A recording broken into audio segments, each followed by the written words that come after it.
Welcome, everyone, to the Australian Bitcoin podcast. In this episode, you're listening to myself, Justin, and Daniel from Hardblock. Today, we'll be discussing recent global and local Bitcoin news. But before we start, a quick word from our sponsor. The Australian Bitcoin podcast is brought to you by hardblock.com.au. Hardblock is Australia's oldest Bitcoin-only exchange. They have no added fees and are optimized for dollar cost averaging. Sign up to Hardblock today using the discount link in the description below to receive free auto-send batch Bitcoin withdrawals for 6 months. All right, Daniel, how's it going? Pretty good. Kind of the weather's improving in Adelaide, and how have you been? Yeah, likewise. I don't know, I'm always weird with the weather where I feel like during winter you can be much more comfortable than in summer. Like summer, there's only a certain amount of clothes that you could take off and it's still being legal.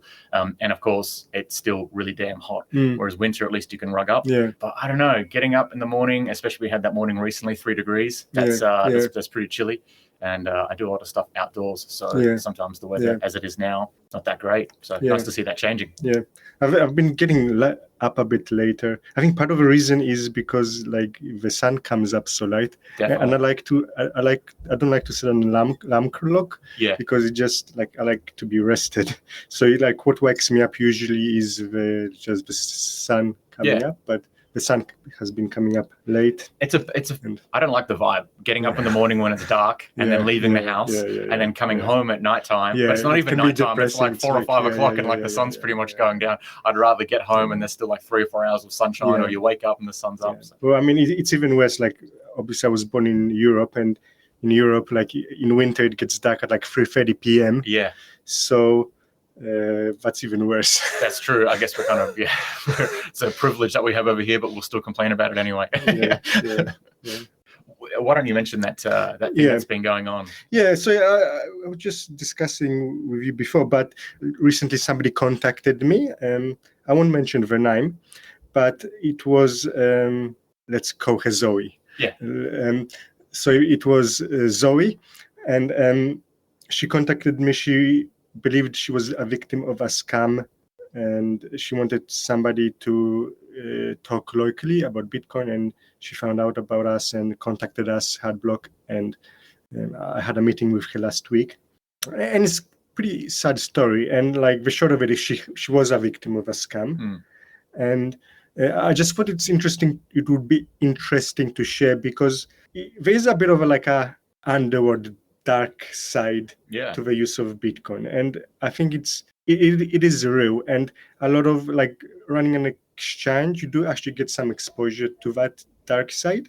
And I think in Bitcoin we sometimes maybe dismiss it, like we think it's just an excuse. Like for example, like Google banning ads for Bitcoin or crypto businesses. We think it's just an anti-Bitcoin thing, and maybe part of it is, but part of it is is this kind of darker side to what's happening. It's like they're trying to prevent fraud and that kind of thing as well. Yeah, so it is like, I think it's important to share, to understand that why there's a lot of good legitimate use of Bitcoin. There are people who like to use it for bad stuff also.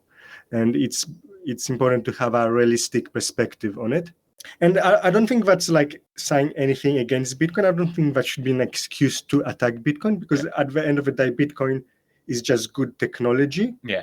And it's like, the scammers and bad guys, they also use internet. Are we going to ban internet because the scammers use the internet? Like, that's so right. It's a tool. And like, if it's a good tool, Bitcoin is a good tool, and it's going to be used for bad stuff and good stuff. It's not the tool's problem, but like, it's a good tool. Yeah, that's right. Yeah. I mean, a lot of scams still are happening with the dollar. Any kind of like currency, really. Exactly. Like, we've never looked at saying like, let's ban dollars, let's ban money, because people get scammed out of their money. But so Zoe, it was basically an investment scam, and it is a sad story, because she's around maybe late 30s. She has at least one young child, and she's pregnant, and she was contacted by some people. We've got a website, I think it's If Profits. You can look it up. And it is basically an investment scam. And I mean, she put around $400,000 into that scam, and she believed she was making money. In theory, on that IfScan website, she has a balance of over $1 million now. But obviously she can't get the money out, and she was becoming worried that it's a scam. And so the way it was, she was actually buying the Bitcoin through Binance, and then somehow the scammers helped her set up an account and guided her through everything, and she gave them the Bitcoin or Ethereum. Actually, I think they were using Ethereum more, and she bought Ethereum on Binance with her advice and gave the Ethereum to them, where it was being invested and making profits. Yeah. But she couldn't get the money out. So it kind of, one lesson is, don't keep your money on exchange. Don't keep your Bitcoins on exchange or anything like that.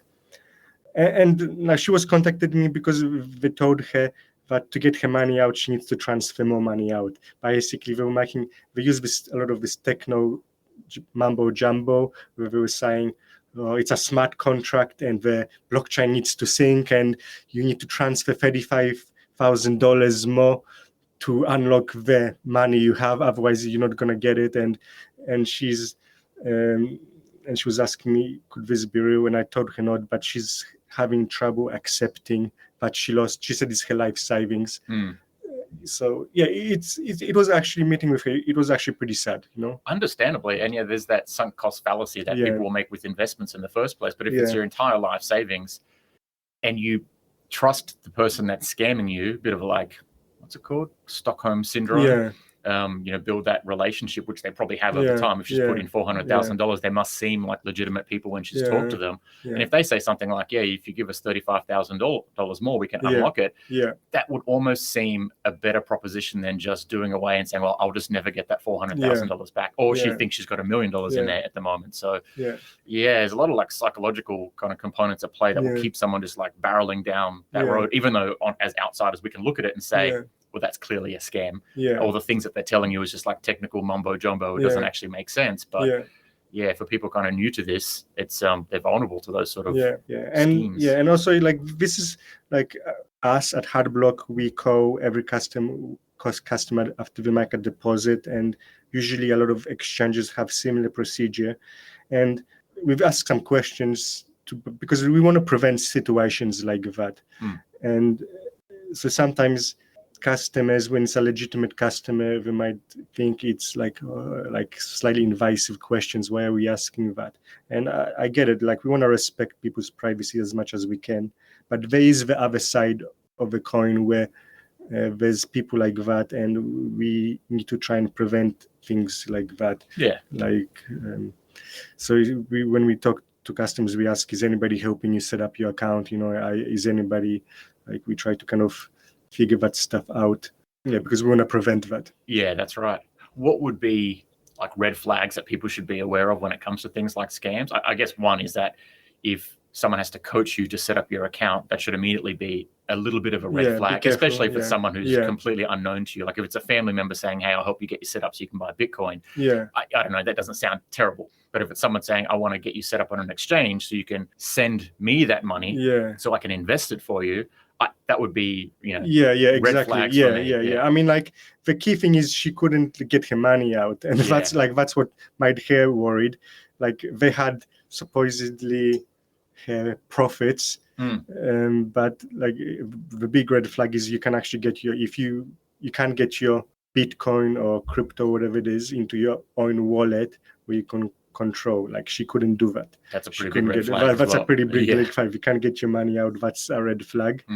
And then often when they try to give you these big investment or profits or interest rates, which seem questionable, and you had that also kind of with Celsius, which was a bit less scammy, but still pretty scammy. That's right. But when you so the two things, when people claim to give you high interest or something like that on your Bitcoin or crypto, that's also a red flag. Absolutely. It's one of those things where if someone's offering you a return that's greater than any return that can be found elsewhere in terms of other financial products or banks and so forth, you got to ask, where does that yield come from? Risks must be being taken to get that yield, which means that there's, you are taking on those risks by Yeah. giving the money to that organization. Yeah, and in Zoe's case, it wasn't even like a risk; they were just outright stealing. Just stealing, yeah. They probably didn't even have to say like where the investment were going. It's just like we're doing technical stuff. We have algorithmic bots you wouldn't understand, but it's a guaranteed profit, in quotations, risk free. Yeah. That sucks, but it's not entirely new as a thing to happen, and I think there'll be more of that as well. People just need to be very diligent and I guess understand that's why some of these regulations are in place. I'm sort of always loath to back regulations, but some of them are trying to force transparency on organizations and trying to force some level of fraud prevention as well, which is not horrible in terms of the moral or the reason for it.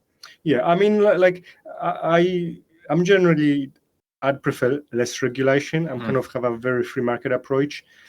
I don't think regulation will stop scams, and it just makes things hard for regular businesses. There's always a role for the market and for people to be educated, and for that's why you go to legitimate services with some trust, with history, and get advice and buy Bitcoin from them. So I don't think regulation is necessarily the solution. No, I agree. Jeremy actually brought up a really good point just before we started recording, which is that the regulation can give a false sense of security as well. Because if people think, everything's regulated, so there's no way someone could scam me out of like $500,000. Like that's ridiculous until it happens. And then you go, wait, so not everything's regulated, only like some of these things are regulated, the stuff they decide to. So it's and his alternative was no regulation, don't trust anyone. Yeah, exactly. It forces you to rely on like actual real signals. Yeah, webs of trust, or making sure that you can self-custody. That makes a whole lot more sense. Actually, I agree with that. Yeah, and even that website, if you look on that, if profits on the legal side says, "Oh, we're a registered company, so you can trust us." Yeah, without giving any business numbers or anything. It's trying to use that kind of government authority that it's like it's regulated, so like it's trying to abuse that kind of to gain trust. That's right. Where that trust isn't deserved. Yeah, I'm not sure if there's anything else to say about that one. I really hope that she gets her money back, but it seems unlikely at this point, doesn't it? It's just she won't, and it's hard to accept for somebody. You're in your late 30s and you're starting a young family and you lose your life savings. It's very tragic and it's hard to accept. And she's having trouble accepting it, but I think that's just the best thing. She has to just walk away, and we're trying to get more money out of her. Yeah, it's kind of stages of grief to some degree. Is find some meaning in it, find some learning in it, and then accept it and start to move on. Because otherwise, she'll always be like, looking at it and never be able to move forward. Yeah, that sucks. But I guess with that, a really good transition. We'll shift into the news.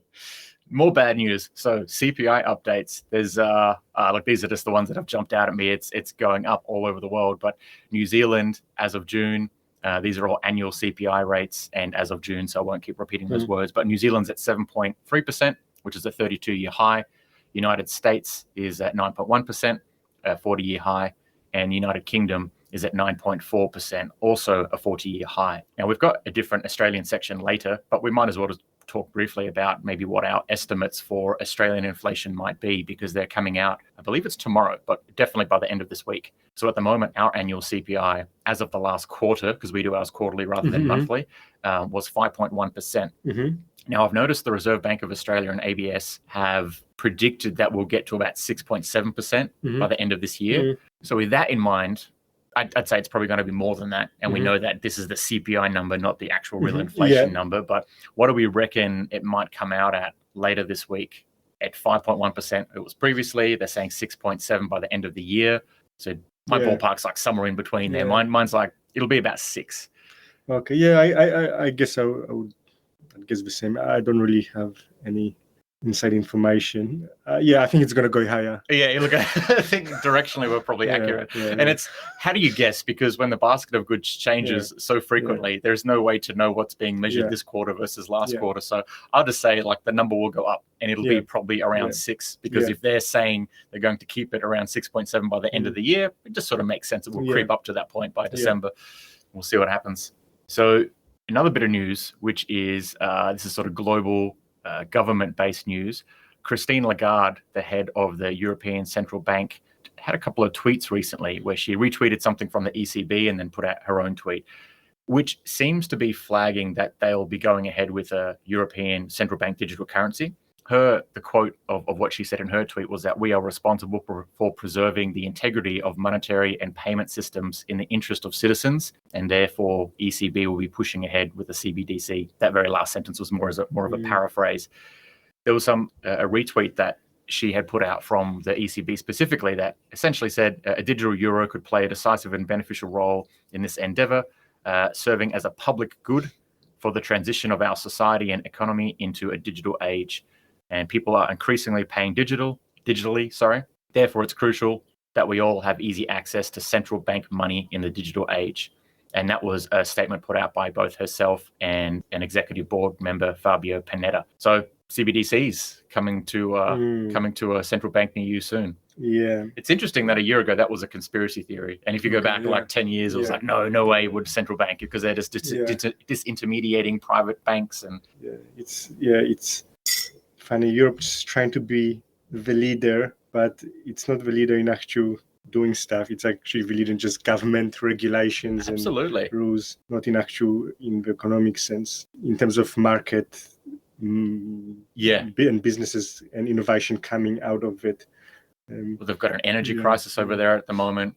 They've then decided to rename nuclear and natural gas as green energy because of their energy crisis, obviously.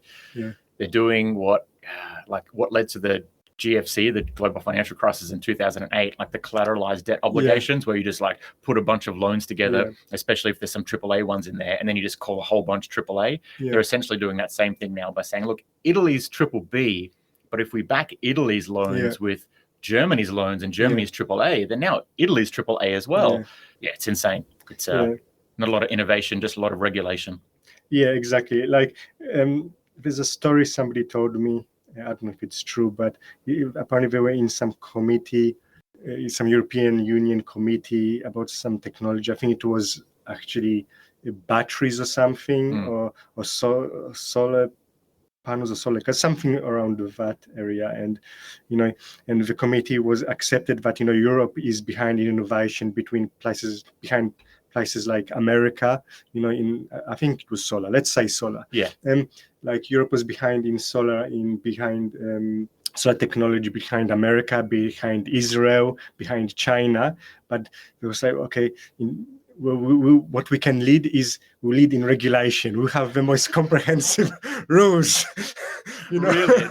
I'm not surprised if that conversation happened. We're not going to do things, but we're going to make some rules about how other people should do things. That's how Europe's going to be the leader in regulation.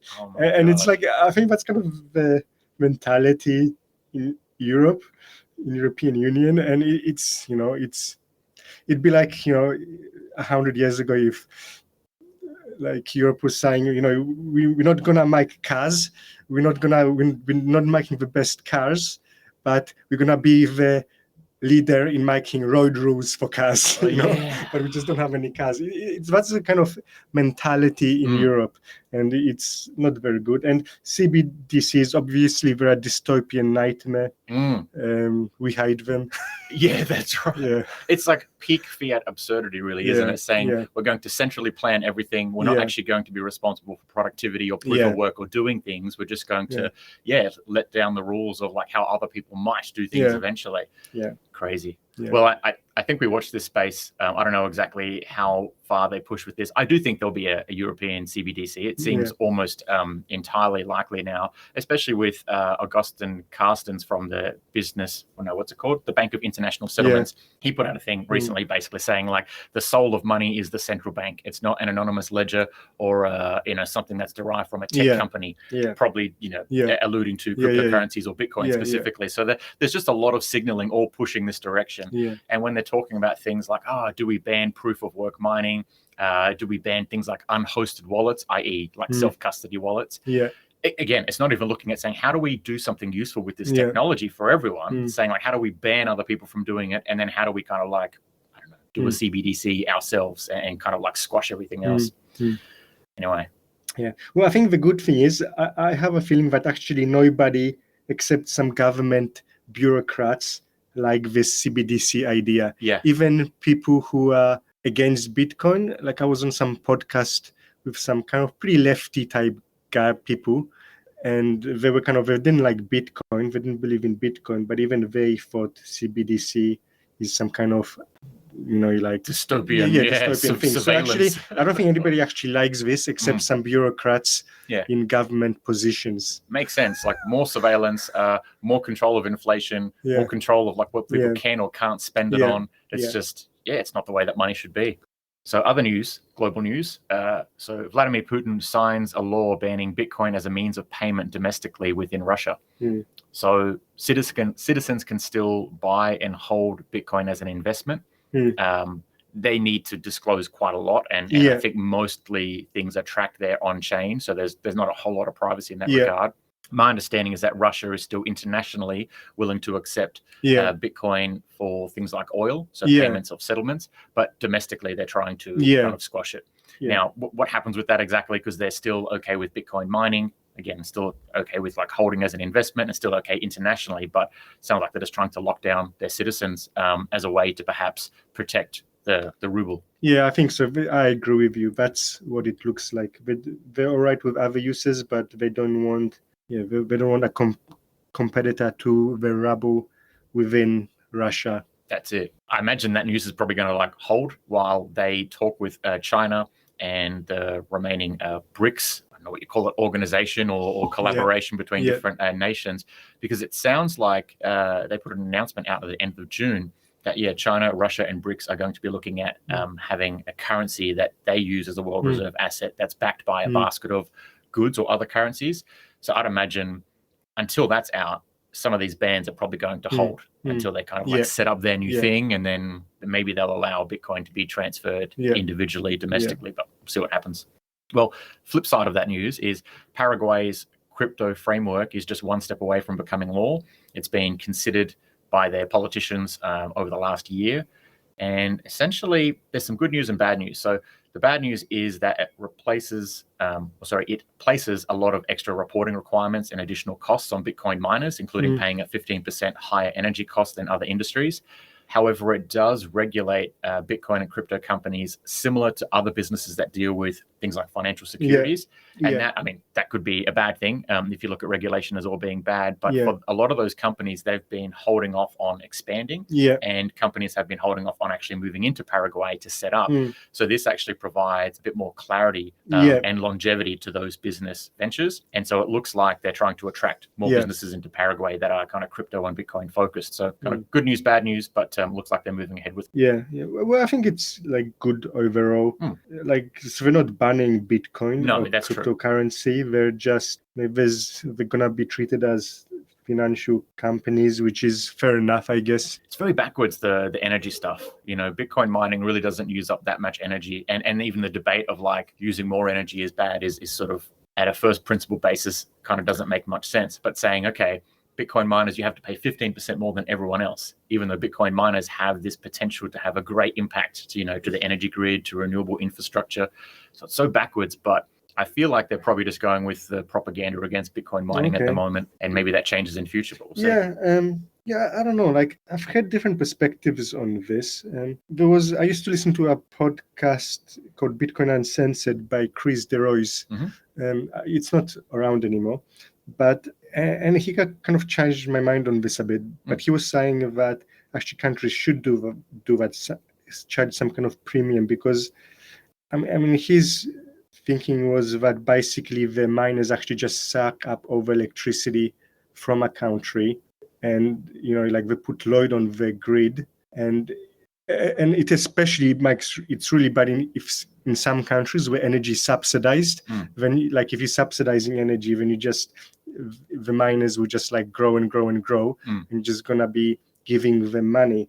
But in many ways, a lot of countries do, even if they don't pay direct subsidies, they do like pay for the infrastructure and stuff like that, which does get used. And like the miners will just like, if they can make a profit, they'll just grow, because if it's making profit at one kind of mining machine, then it would also make a profit at 10,000 mining machines. And until they can basically suck up all their energy.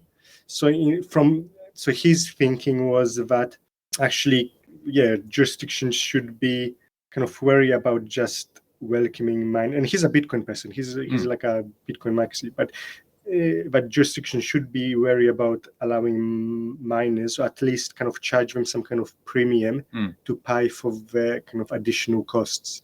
Yeah. So that's just kind of a different perspective. I'm not sure if it's correct. Yeah, that's so, because I know we've got a bit more news later on about Bitcoin miners, so I might not go into a lot of detail now, and probably we'll just refer to the news that we've got later. But yeah, it's so different to like the normal perspective in Bitcoin, because they say, you know, Bitcoin being the buyer of last resort. So they're not going to like suck up all the energy in that particular play. They could, like, look, you're right, because it's a hotly debated topic on both sides. But it seems like most Bitcoiners that are kind of like have nous about energy seem to triangulate on this idea of that Bitcoin has helped to stabilize the grid, because they're the ones that provide demand when there is no demand. And of course, if there is a high demand for energy, they're probably not buying it anymore because it's too expensive, and then it causes them to run at a loss. So it's very difficult for them to like suck up all the energy. They're going for things like stranded energy, surplus energy during times where, well, I guess it's surplus, but it's lower in demand. But there could be, you're right, with things like subsidies or the government paying for the infrastructure, perhaps there could become like a net negative impact of Bitcoin miners if all of that sort of regulation and government, I guess, intervention into the infrastructure kind of tips it that way. So it's an interesting point. I mean, to be honest, I don't know what's the correct answer, but I just thought, it's a different perspective, and I just thought I'd share. Absolutely, I thought it was an interesting perspective. Definitely. Well, look, so many governments are making, I say so many, all governments are making decisions based on some sort of usually theoretical model that's then sort of extrapolated out. And if the model they're looking at is saying, well, it looks like if Bitcoin miners get too big, they could actually start impacting other industries or even retail users of energy. Well, we want to at least curtail that to begin with. And a 15% cap on top leaves them being profitable. We can still incentivize them to be here, but then we protect ourselves from running out of energy, so to speak. That would make sense. I don't think it makes sense to me, but like if they're looking at a model that says that makes total sense. That would make that, come to that conclusion. So, well, other regulatory news we'll jump to is Andorra, which is actually a small European country between France and Spain. They've greenlit their proposed Digital Asset Act, where the new laws will enable the country to issue its own cryptocurrency, but it also provides some regulatory clarity to businesses that want to move into Andorra and set up. So giving them the ability to issue their own cryptocurrency, not that great. That sounds like CBDC sort of territory. But at the same time, it would make sense that they would give themselves that ability while also kind of opening up the floodgates to other businesses to come in. So Central African Republic, a bit more news about them. So people might remember a while back, probably within the last 3 to 6 months, they declared Bitcoin essentially as a legal tender. However, they've just decided to issue their own shitcoin. So it's called Sango Coin. The good news in this headline is that they're planning to back Sango Coin with Bitcoin. Now, not only Bitcoin, there'll be other things that it's backed by, but they're essentially saying Bitcoin's going to be one of our reserve assets, but the main currency that we want to use is this Sango coin. So I don't know, it's kind of like one of those things where everyone's celebrated Central African Republic, never heard of it before, then all of a sudden, they're adopting Bitcoin. Their president, he's essentially a mathematician. He's done, he's got like 2 PhDs. He was a professor at a university, saying like Bitcoin is the, the language of the universe kind of thing, because it's mathematics. And then, hey, please buy our shitcoin. So, very incongruous. Well, if they're holding Bitcoin as a reserve asset, that's still very good. Very positive. Yeah, absolutely.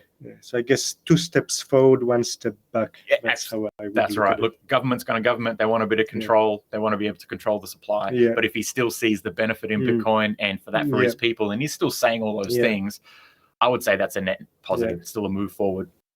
So moving to some global institution news, this is a bit of an update on a story that we talked about. Might not be the last podcast episode, but maybe the one before.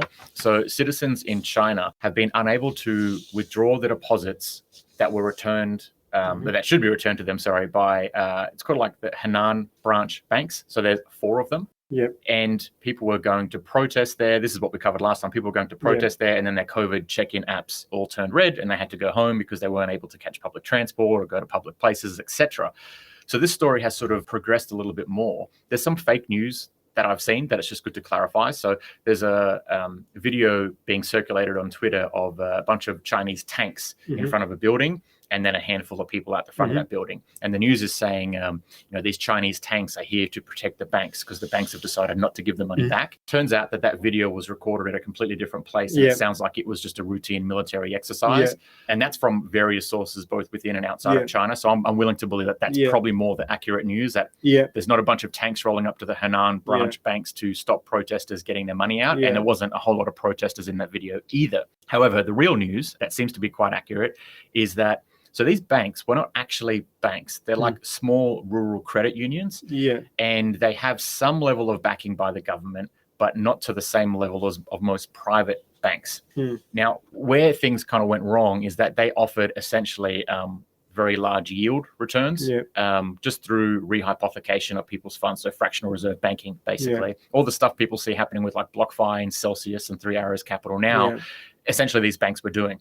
So they said to citizens, look, you can put your money into this yield return product. You'll get back whatever the percentage is. People went, that's a great idea. I'm going to put my life savings in. And at that time, it was very unclear of, is this a financial product or an investment product, or is this actually people's deposits? Because if they're deposits, they're backed by the government. So if that bank goes bankrupt, the government will step in and pay the depositors back. No one really clarified that at the point. People put their money in, several years go by. These banks are now unable to actually pay people's deposits back because their investments have gone bad, and people are now doing a bank run trying to get their money out. And the government has just very recently decided to label it as an investment product rather than deposits. And that was something that they've been trying to figure out for the last few years, apparently. And now they've come to that conclusion. Unfortunately, that means people won't get their money back. There was some level of intervention from the government early on where they said, okay, we're going to start paying deposits back.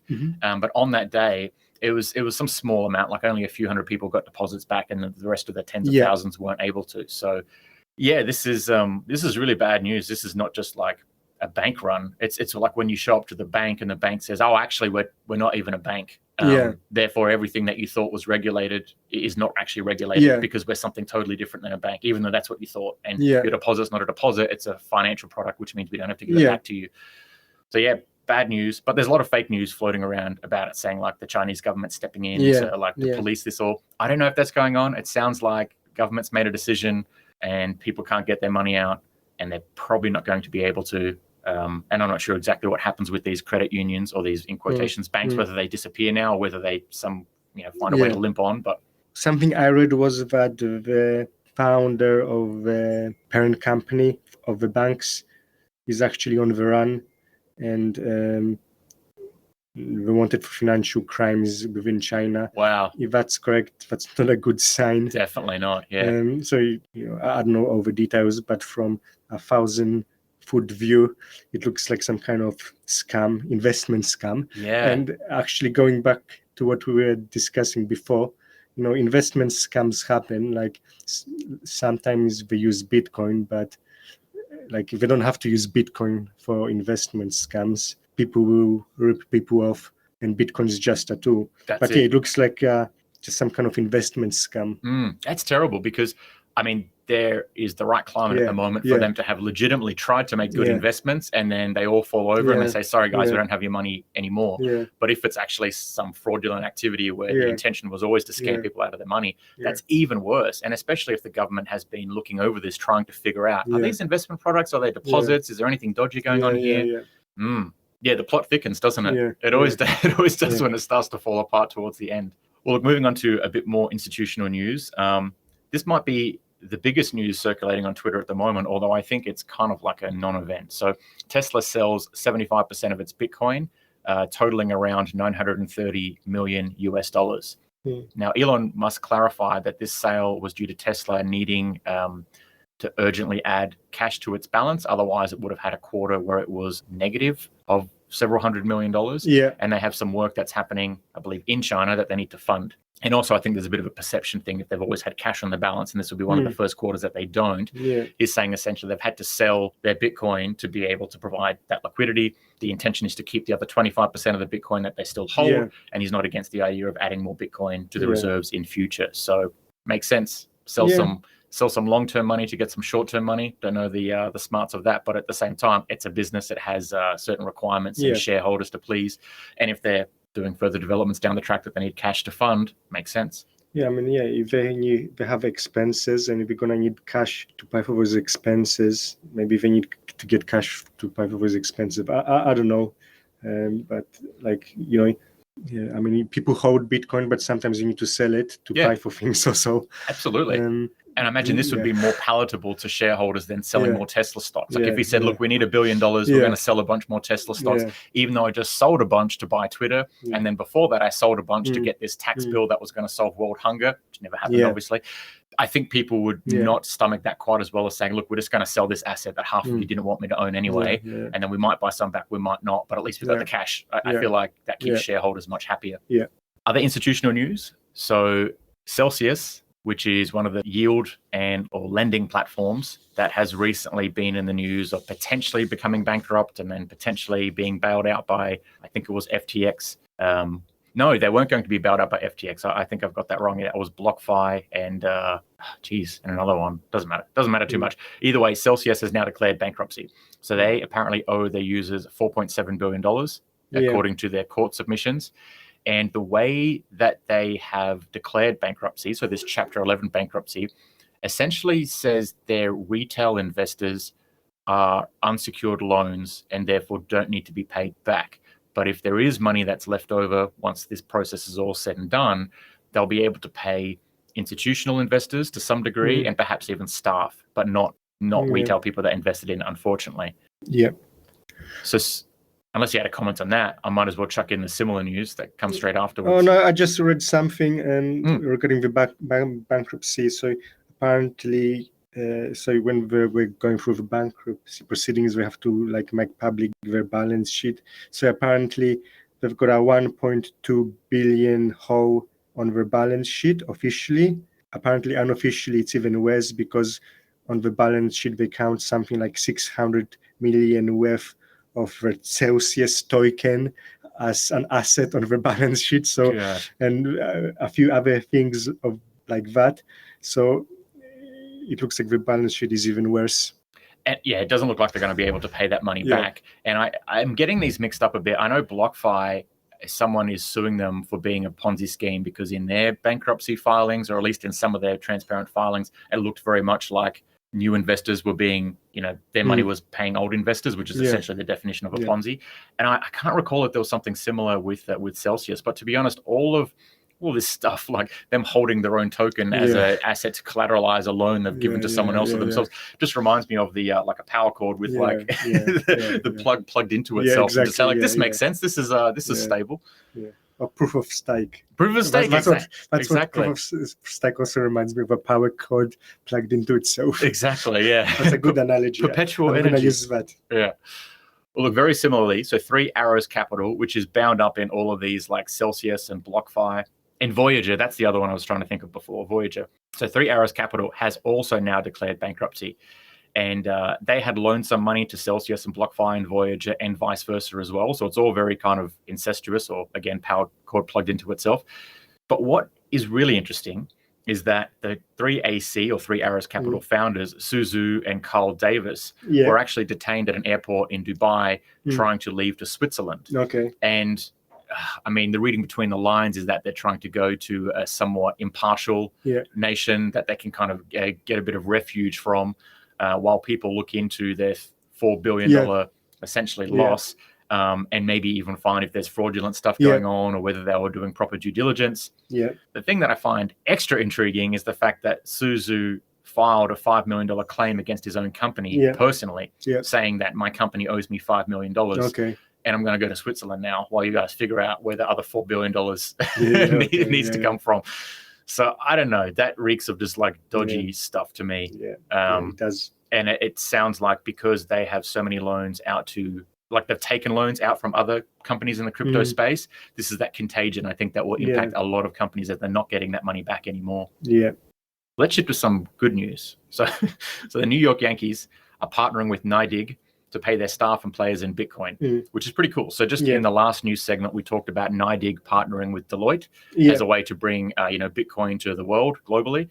And I guess this is one of their steps towards it. So another professional sports team accepting Bitcoin payments or Bitcoin salaries.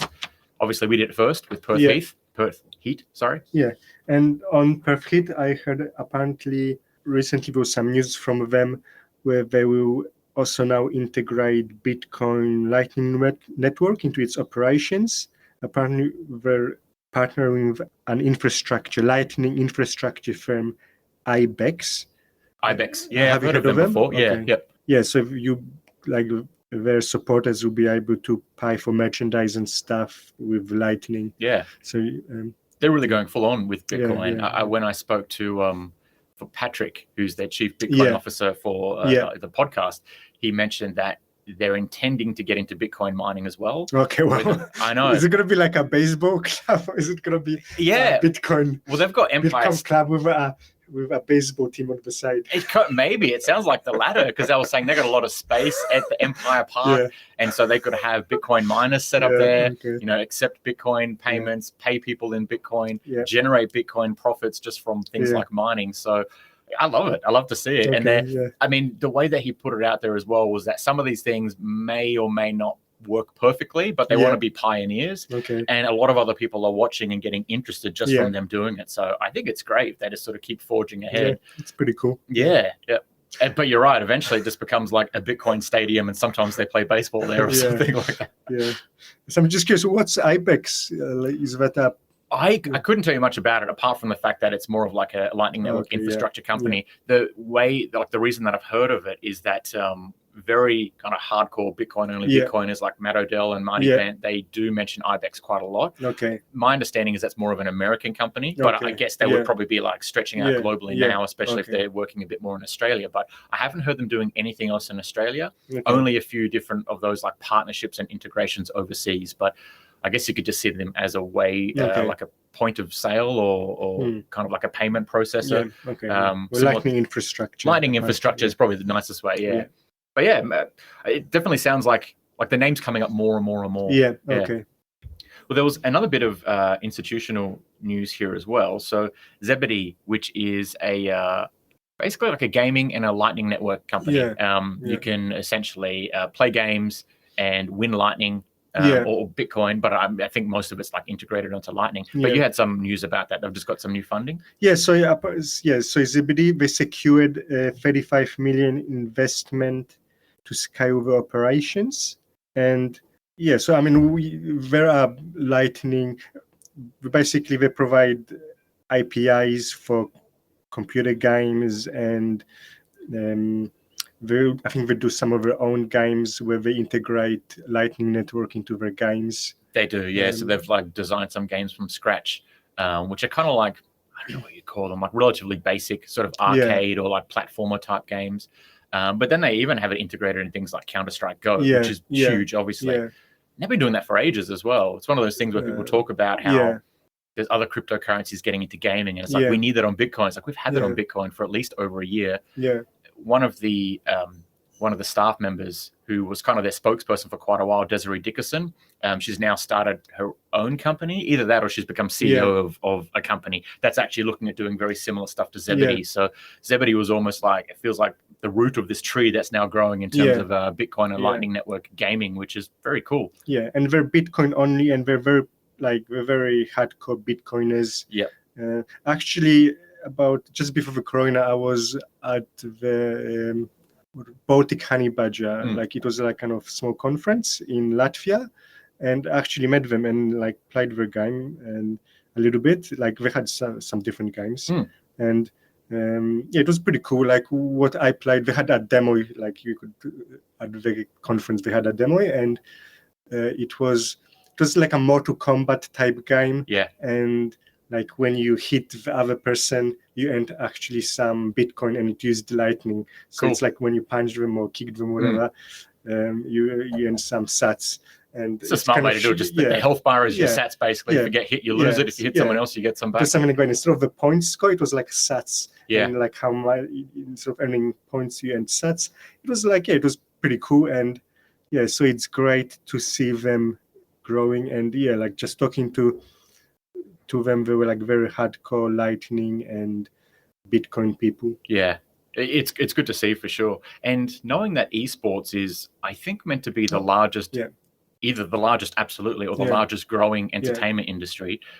there's a huge space for this to slot into, isn't it? And if you can do it in a decentralized way where you don't need to say, oh, if you win, we'll give you a prize. You can actually say, while you're winning, you're earning that prize from your competitors or from this, amount that we put into a kitty for everyone to possibly win.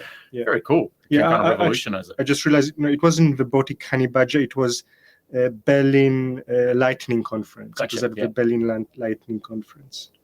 I imagine we'll keep seeing more and more of that as time goes on, because they're developing the games, which takes a while in and of itself. Sometimes games can take years to develop. So the fact that they're working on the integration and their own games, as well as integration with other games, that's awesome. But I imagine in the next 5 to 10 years, we're going to see a lot more of that popping up.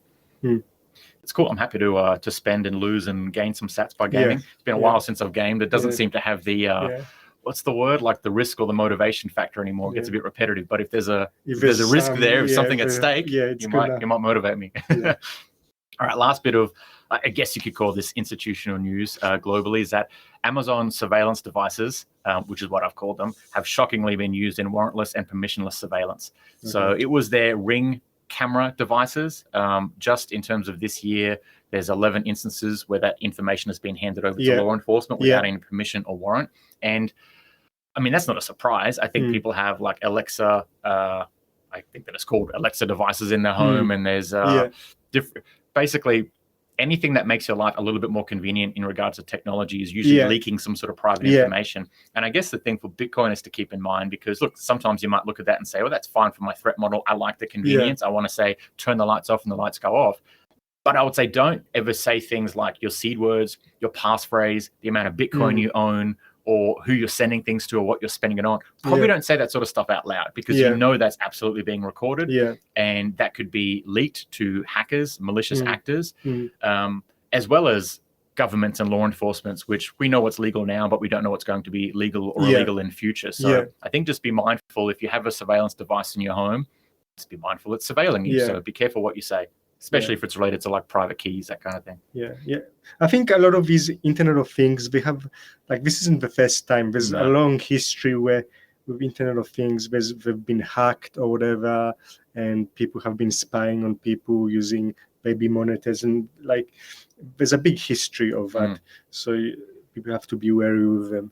I think. Like, why is my smart fridge contacting a server in China every 5 minutes? Exactly, I guess because a lot of these companies, they focus, obviously they want to gain market share, and they focus on features, and security is something they kind of put off, and because of that, it's not good. And there's a big history of that. And like a lot of the models around data, isn't it? Data mining to then train an AI algorithm so they can sell you better stuff, or giving that data to someone else so they can do whatever they want with machine learning. But data's digital gold. So if they're recording stuff of your personal life, like, of course that's going to be part of the profit model. And of course, if they just need to give you a disclaimer where you just like click yes, I accept, it's very easy to do legally. Right, moving on to some Australian news. We already talked a bit about inflation. Our prediction is it'll go up maybe 6% in the next week or so, as in like that's what the number will come out at. But another bit of update of news that we talked about recently. So Digital X, which is an Australian ASX listed company, they hold around 216 Bitcoin on their balance sheet. So we covered that previously. Interestingly, the Sydney Morning Herald came out with an article about the CEO of that company, who used to be the NAB head of innovation. And so now she's the CEO of Digital X. She actually takes 5% of her salary after tax, which just means she gets paid and then converts 5% of it into Bitcoin. So I thought that was pretty interesting. We've got another Australian company not only holding Bitcoin on their balance sheet, but their CEO is accepting Bitcoin as part of her salary. So just kind of noteworthy news, I guess.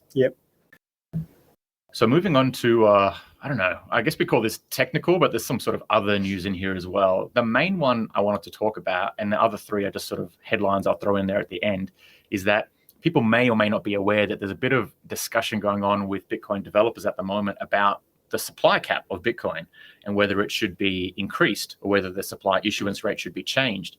And this sort of reminded me of the conversation that we had with Rusty Russell, the Lightning Network developer. He was saying, like, pretty soon there'll be a civil war coming to Bitcoin, and it'll probably be about things like, the supply issuance.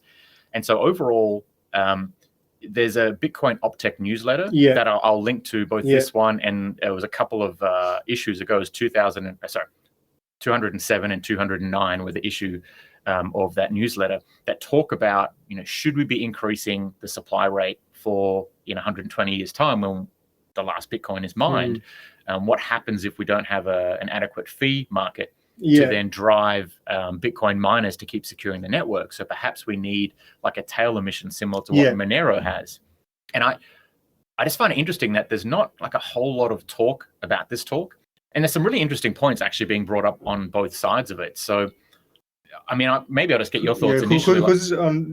I know Peter Todd is like an advocate, a big advocate of that. Is he part of discussions? He is. Who are do you know who's discussing it? Yeah, so Peter Todd's basically saying, look, this may not even raise the actual supply because Bitcoin is lost so frequently that every year, if Bitcoin is lost and there's a tail emission, we might end up with a net negative still. So that's sort of his argument. And of course, he's saying that the positive is that we will guarantee security of the network going forward.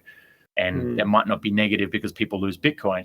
There was another comment, not by Peter Todd, but basically saying like this might not even need a hard fork. This is a really interesting solution I found.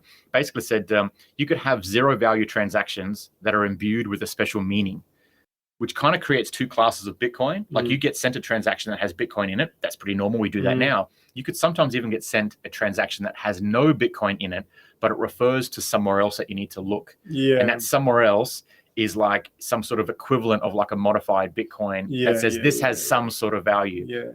Now, the interesting part, I don't think that's going to be good for Bitcoin supply because it kind of creates two types of Bitcoins. What I think would be cool is that he said that could be used for private transactions as well. So you send like a zero value transaction that does have some level of value kind of like worked within it. Is he trying to like get support by attaching privacy? It kind of sounds like it, to, like, I think like if you do it, just it feels like it's like separate discussions. It is, and it's a slippery slope, isn't it? So look, Anthony Towns and Greg Maxwell have been the most vocal in response to Peter Todd. Against. So they have said there's no guarantee that a tail emission would provide enough incentives to secure the network, and there's nothing to say that we're not already secure enough with just the transaction fees without the block subsidy. So there's no calculations that have been done yet to actually prove or disprove that. So they're saying unless we can guarantee and verify that these changes to the issuance rates, which will come with a lot of problems, can actually secure the network in future, there is absolutely no point in doing it, which makes complete sense to me. It's sort of like don't trust, verify. Yeah, it makes sense to me also what Greg says. They also said there's other projects that are aiming to avoid lost coins. So Peter Todd's point of saying like we're going to keep losing coins, so just because we issue more, it's going to be net negative overall. They're saying so you might be able to opt into a script, for example, when you first take custody of your Bitcoin that says if this Bitcoin doesn't get moved for 120 years, it needs to then be passed on to another wallet that I control, or a wallet that my heirs control. Now, I don't know exactly how that's going to be worked out because they haven't figured out the details, just a conceptual idea. But I guess their point is that we're trying to stop people losing their Bitcoin. So let's not just embrace the fact that's going to happen and work it into this solution. Final point, which I found really fascinating that I hadn't thought of before, is that they were saying, so a 90% subsidy rate and 10% transaction fees are actually bad for censorship resistance, because only 10% would be foregone if a miner decides to censor a transaction.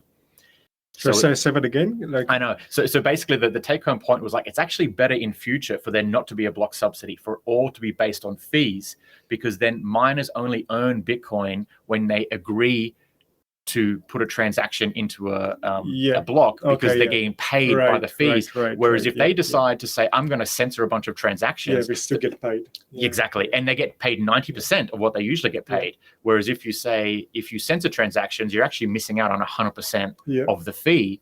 That would actually be more incentive to not censor transactions. And I hadn't thought of it that way before. You would actually say now we have more probability of having censored transactions than we would in 120 years, because at the moment, most of it's block subsidy, whereas 120 years, none of it will be block subsidy. So that was a really interesting point. And if censorship resistant is a big part of Bitcoin, it makes sense to prioritize it.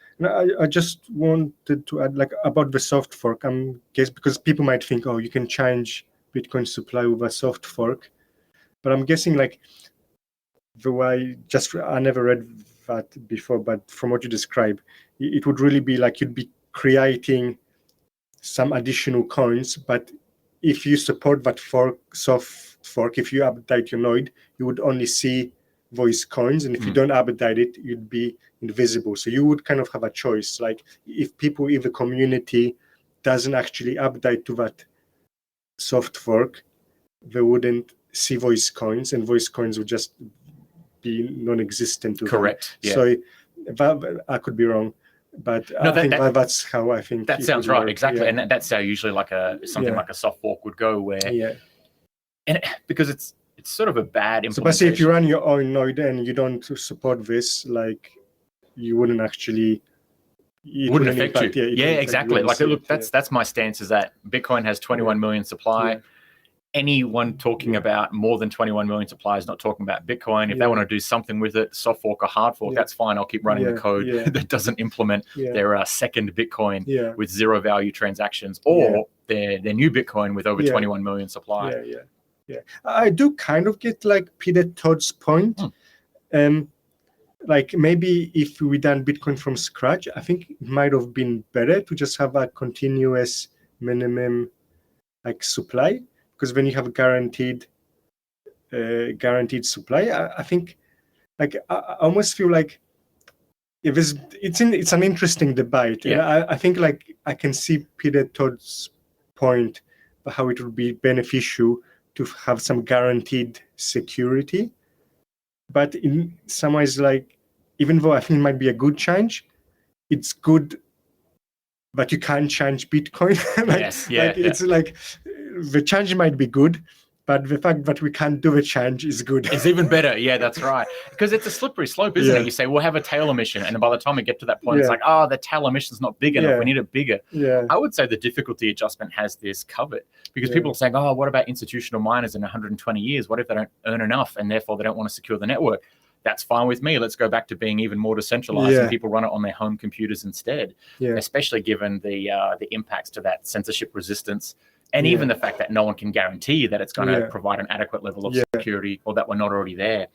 But you got to see both sides, I think, because a lot of people are just dismissing and saying, no, I only agree to 21 million. I don't care the reasons that people are talking about it on the other side. I think it's important to say, I understand their argument and I still disagree. So at least, it's informed.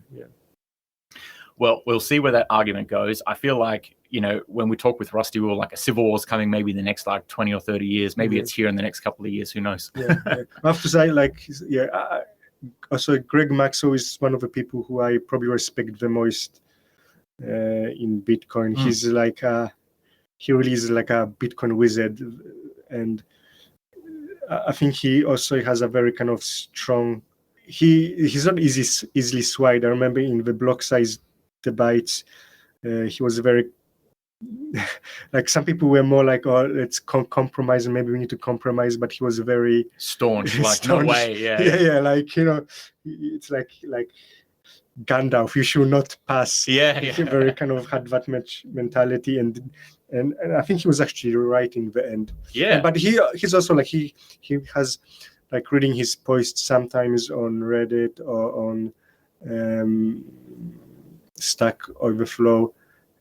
He's very knowledgeable about Bitcoin, and just a very intelligent person who I respect a lot. Especially things like security and privacy, of Bitcoin as well. And I just love bringing that back to the verifiable stuff, where people, Peter Todd's argument conceptually makes a lot of sense, but the fact that someone like Gregory Maxwell steps in and says, like, yes, but none of that's been proven yet. So like, let's not do anything until we can prove, do we need this in the first place? Like, that's exactly what Bitcoin needs, is someone to step in and say, let's verify this before we even bother having the conversation or making a plan. Look, last three bits of news that is headlines that I'll refer to. So Level 39, which is a contributor to Bitcoin Magazine, released a comprehensive thread on Twitter about the ways that Bitcoin can stabilize the demand and the price of energy, as well as to bootstrap new energy infrastructure. So basically the benefits of Bitcoin mining on the energy sector. It's really good. A lot of detail, a lot of facts, a lot of numbers and statistics for people, as well as some really nice images that kind of sum up conceptually what's going on. So I'll link to that in the show notes. It's decent to look at. Other two bits here were that the Crypto Fear and Greed Index has spent 72 days in the extreme fear zone. That was on the July the 18th. In fact, the next day, it's now into just the normal fear zone. Okay. But that was a record. So that was the longest period ever. It stayed in extreme fear. Really? Okay. And now it's sort of like ticking back up into just like normal fear. Yeah. So if you've been through this bear market, you've been through the worst bear market, apparently, really? in terms of people's sentiment. Yeah. Okay. Since which date did they start counting? Oh, well, 72 days before July 18th. So whenever that is. No, but I mean, like, since they started measuring, like, if it was the fear and greed index, that's probably only been around for like 3 or 4 years, maybe. Okay. I don't think it's been around for much longer than that. So, but, people, if they're new to Bitcoin, they need, this is their, what's the word? The baptism by fire. They've been through the worst bear market in history in terms of how people feel about the bear market, though, not actual numbers. And to end on a good note, the Bitcoin Lightning Network reaches a new all-time high capacity of 4,300 Bitcoin. Yeah. Bit of good news. Don't worry about what the fear and greed index tells you. Just look at the fundamentals and what's being pushed forward in terms of Bitcoin adoption. Yeah. And just one real quick thing towards the end, the Bitcoin Bush Bash is on this weekend, and unfortunately we won't come. But I'd like to come to the Yepoon one. I've been to the other ones. I'd like to come to the Yepoon one at some point. But, I hope everybody has a great time there. And if any of the people listening, I always recommend the Bush Bash. I think it's great. Definitely. Great fun. One of the best Bitcoin meetup experiences I've had. I'd say like the best, actually, of all the Bitcoin meetup experiences I've had. And I'll be a regular at future ones. I don't like Yepoon's just such a large distance to travel and time and couple of plane rides. It's not to put flights fast from Adelaide. But there'll be others, Beechworth and Murrah. So sad not to be there, but everyone enjoy. And if you haven't considered going to a Bush Bash, definitely do. Yeah. Well, thanks for your time, Daniel. Yeah, thanks, Justin. Thanks, everyone, for listening. If you've liked the content, please share it around. Subscribe if you haven't. And if you can leave a review on a podcasting app, then please do. Definitely helps out the podcast. Otherwise, again, thanks for listening. And until next time.